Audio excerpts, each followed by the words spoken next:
Unmanageable কন্ডিশনে চলে গেছে, এটা আর ম্যানেজ করার অবস্থায় নাই।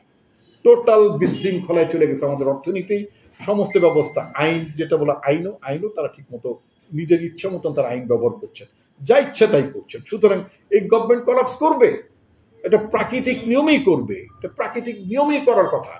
কোনো জাতি কোনো সভ্য কোরআনের মধ্যে বলছে না যে আমি পৃথিবীতে বহুবার আমি পৃথিবী ধ্বংস করে দিছি।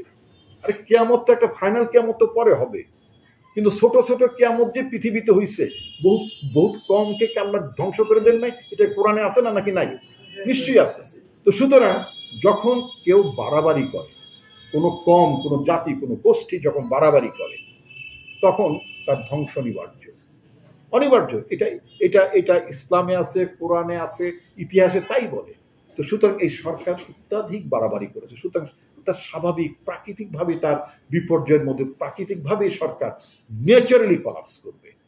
কিন্তু এখন আপনি যদি চুপচাপ বসে থাকেন, আমি যদি চুপচাপ বসে দিয়ে এমনি যখন যে কথাটা ন্যাচারালি কলাপস করবে, তাহলে আমার আর কোনো কিছু করার নাই। আমার করার থাকবে, কারণ আমরা একটা পরিবর্তন চাই। আমি আমাদের দলের নেতা কর্মীদেরকে একটা কথা বলতে চাই, যদি আপনারা কেউ মনে করে থাকেন যে আওয়ামী লীগ ক্ষমতায় গেলে, ক্ষমতা থেকে চলে গেলে এরপরে বিএনপি আসবে, বিএনপি আসলে আওয়ামী লীগের মতন বালু খাবো, গাছ খাবো, রাস্তা খাবো, চাঁদা খাবো, টাকা খাবো, ফলনা খাবো, দপনা খাবো ইত্যাদি যদি মনে করেন, no, that is not the politics of BNP. এটা বিএনপি রাজনীতি, এটা জিয়াউর রহমানের রাজনীতি না। জিয়াউর রহমান একটা ধ্বংসস্তূপ থেকে বাংলাদেশকে উনি রিবিল্ড করে বাংলাদেশকে উনি পুনঃপ্রতিষ্ঠা করেছিলেন। এটি গণতন্ত্রের ধ্বংসস্তূপ থেকে উনি নতুন দল তৈরি করেছেন। ওনার রাজনীতি এবং ওনার দলটা হচ্ছে কতটা সত্য, কতটা বাস্তবতা। রাজনীতির নিয়মটা হচ্ছে প্রতিটি স্তরে একমত ইসলাম, একমাত্র কোরআন, তার কোনো ভার্সের পরিবর্তন হয় না, তার কোনো পরিবর্তন হবে না। আর পৃথিবীর সব কিছুর পরিবর্তন হয়। পাঞ্জাবির স্টাইলের পরিবর্তন, চশমার স্টাইলের পরিবর্তন, চুলের স্টাইলে পোলাপান, আজকালকার পোলাপান তো অনেক চুলের স্টাইলে পরিবর্তন করে দেখলাম, তাই না? তো রাজনীতিরও পরিবর্তন, অর্থাৎ সময় উপযোগী রাজনীতি দিতে হবে। জিয়াউর রহমান সময় উপযোগী রাজনীতি দিতেন। আপনার 70 দশকে যে রাজনীতিটির দরকার, তখন সারা পৃথিবীতে সামরিক শাসন চলছিল। আবার একটু সময় সারা পৃথিবীতে গণতন্ত্রের কথা বলে, সারা পৃথিবীতে আপনার দেখবেন মানবাধিকারের কথা বলে। এখন যে মানবাধিকার এবং গণতন্ত্রের কথা বলে, এটি কি 70 দশকের কথা বলতো?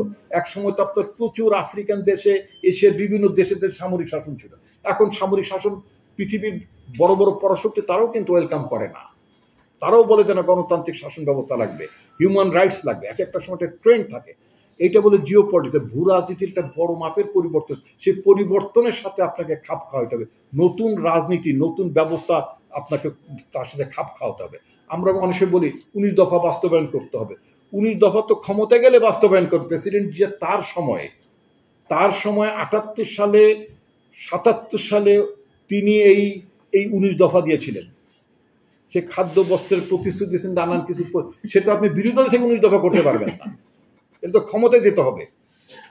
আপনাকে বিরোধী দলের মধ্যে দফা আলাদা। আপনাকে বিরোধী দলের সময় আপনাকে বলতে হবে যে আপনি সুশাসন দেবেন, গণতন্ত্র দেবেন, মানুষের ভাগ্যের পরিবর্তন করবেন, নির্বাচন ব্যবস্থার পরিবর্তন করবেন। ইত্যকার আজকে যে আমাদের দলের মধ্যে বিভিন্ন সময় আমাদের রাজনৈতিক কতগুলো আমরা সংস্কার কর্মসূচি দিচ্ছি না, যে আমরা ক্ষমতায় গেলে কি করব। অত্যাধিক অনেক কর্মসূচি আমাদের পার্টির ভারপ্রাপ্ত চেয়ারম্যান তারেক রহমান দিয়েছেন। আমাদের 31 দফা।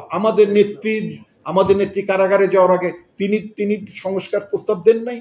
তিনি তো এটাও বলেছেন যে রাষ্ট্রপতি এবং প্রধানমন্ত্রীর ক্ষমতার মধ্যে ভারসাম্য থাকবে। That is reform. এখন তো আমাদের দেশে না চলছে প্রধানমন্ত্রীর শাসন, মানে এটা অ্যাবসলিউটলি প্রধানমন্ত্রীর শাসিত ব্যবস্থা। ইট ইজ নট আপনার মানে ওয়েস্টমিনস্টার টাইপ অফ গভর্নমেন্ট। এটা সংসদীয় গণতান্ত্রিক ব্যবস্থা না মূলত। তো সুতরাং এটা আমাদের দলের সবচেয়ে বৈশিষ্ট্য, বিউটি হচ্ছে আমাদের দলে আমরা সবসময় কিন্তু মানে পরিবর্তনকামী, পরিবর্তনমুখী, এবং যখন দেশের জন্য যেটা প্রয়োজন, রাষ্ট্রের জন্য যেটা প্রয়োজন, সেটা আমাদের নেতৃবৃন্দ ভাবেন। আমাদের নেত্রী বুঝেছেন যে না, প্রেসিডেন্টকে ছোটো জগন্নাথ বানায় রাখারও দরকার নেই, প্রেসিডেন্টের হাতে কিছু ক্ষমতা থাকা দরকার। তিনি বলছেন রাষ্ট্রপতি এবং প্রধানমন্ত্রীর ক্ষমতার মধ্যে ভারসাম্য থাকবে। তিনি বলেছেন যে আপনার পার্লামেন্টের মধ্যে উচ্চ কক্ষ প্রতিষ্ঠা করা হবে। অনেক কথা তিনি বলেছেন। আমাদের বর্তমান ভারপ্রাপ্ত চেয়ারম্যান নতুন করে আবার মানে সংস্কারের কথা বলেছেন। আমাদের কি দরকার? আমাদের দরকার আজকে যে জনগণ ভোট দিতে যায় না, জনগণ ভোট বঞ্চিত হয়ে গেছে। কেন? দেশে কোনো গণতান্ত্রিক ব্যবস্থা নাই। দেশের জনগণ জানে যে আমরা ইচ্ছে করলে আমার পছন্দের প্রার্থীকে আমি পার্লামেন্টে পাঠাতে পারবো না। আমরা কি একজন আনোয়ারুল ইসলাম আনারের মতো লোককে পার্লামেন্টে পাঠাতে চাই? আমরা কি আপনার আব্দুর রহমান বদি তৈরি করতে চাই? আমরা কি হাজী সেলিমের মতন মানে প্রতিনিধি বানাতে চাই, যার ছেলে আপনার যে বিমান বাহিনীর না কোন এক মানে আপনার সশস্ত্র বাহিনীর কর্মকর্তাকে লাঞ্ছিত করেছে, তার কোনো বিচার হয়নি? কারণ দেশে তো এই ধরনের কোনো বিচার ব্যবস্থা নাই এখন, অথচ তাকে তার ছেলেকে কিন্তু নমিনেশনটা দেওয়া হয়েছে। Very very unfortunate. এখন কথা হচ্ছে কি যে আমরা তো শুধুমাত্র বিএনপি ক্ষমতা আসবে আর আওয়ামী লীগ ক্ষমতা যাবে অথচ সব ঠিক থাকবে এরকম কোনো শাসন ব্যবস্থা, এরকম কোনো সিস্টেম আমরা বিশ্বাস করি না। আমরা একটা অ্যাকাউন্টেবল সিস্টেম বিশ্বাস করি, একটা জবাবদিহিমূলক ব্যবস্থা বিশ্বাস করি। আজকে আমরা আমাদের পার্টির প্রতিষ্ঠাতা জিয়া রহমানের শাহাদত বার্ষিকী উপলক্ষে আলোচনা করতে আসলাম। এখানে আমরা কথা বলতে পারবো, তিনি অনেক ভালো মানুষ ছিলেন, তিনি একজন বড় সমন্বয়ক ছিলেন, তিনি একজন সফল গণতন্ত্র প্রতিষ্ঠা করেছেন, এগুলো আপনারা সব জানেন। এগুলো আপনারা না জানেন তা না, এগুলো জেনেই তো আপনার দলটা করেন। উনি বাংলাদেশের মুক্তিযুদ্ধের নেতৃত্ব দিচ্ছেন, এটা কি অজানা কথা? তিনি আমি মেজর জিয়া বলছি, এই কথা আপনারা জানেন না? যখন বাংলাদেশে কেউই যখন আপনার স্বাধীনতার ঝুঁকি নেনে যে যার জীবন নিয়ে পালিয়েছে, নেতৃবৃন্দ পালিয়েছে, বাংলাদেশে 26শে মার্চ রাতে, তখন আমার হাফ প্যান্ট পরা বয়স, কিন্তু আমি রাজনীতি সচেতন পরিবারের জন্মগ্রহণ করা একজন ছেলে। উনি দুটো ভাষণ দিয়েছেন, 26শে মার্চে এবং 27শে মার্চে। তখন 26শে মার্চের ভাষণটা ওয়াইডলি সার্কুলেটেড হয় নাই। তো সেখানে তিনি কি বলেছেন? তিনি স্বাধীনতার কথা বলেছেন, নিজেকে অস্থায়ী রাষ্ট্রপতি ডিক্লেয়ার করেছেন, তাই না? তো এই যে বিধি ব্যবস্থাগুলো, তার মানে একটি লোক কতটা ভিশনারি হতে পারেন, একটি লোক কতটা স্বপ্নিক হতে পারেন, তিনি তো